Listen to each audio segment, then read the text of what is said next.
được lần em bay đi xóa lên từng được lần ăn bọc này bay nó trong tỉnh nữa cái ổn ăn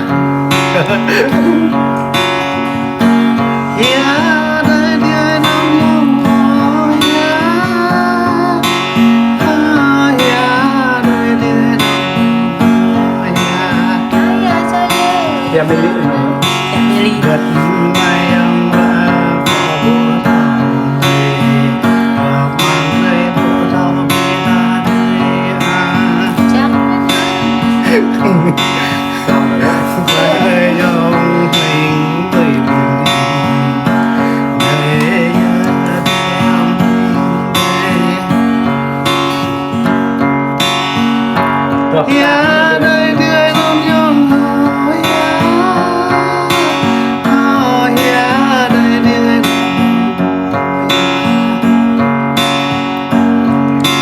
dòng mình lại lên ta chất vì ta rất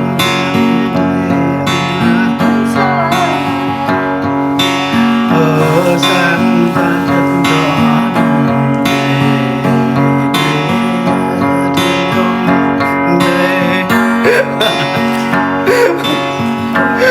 lâu rồi nhỉ đi lên đây hỏi làm gì đó đi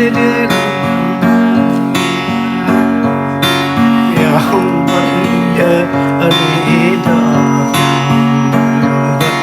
nhớ nó là lên giang mất đó em biết giang lẽ thắt ở ngoài nơi em sân quê để nhớ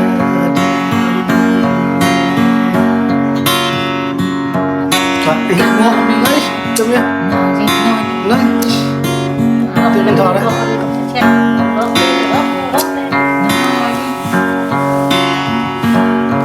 Đó, đi lệ được mai rồi vừa. mấy dân chơi tôi cả đùi hai người gần Cho một em.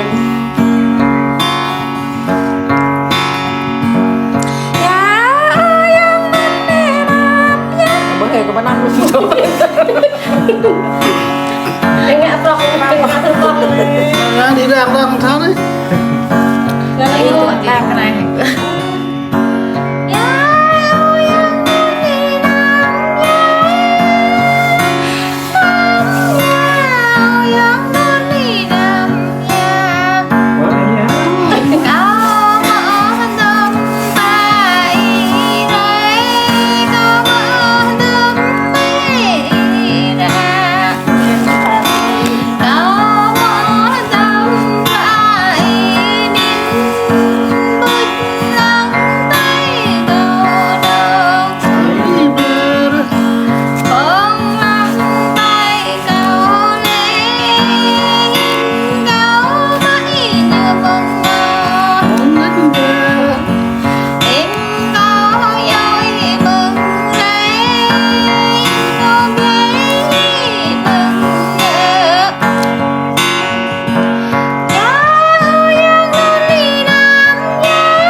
nào ra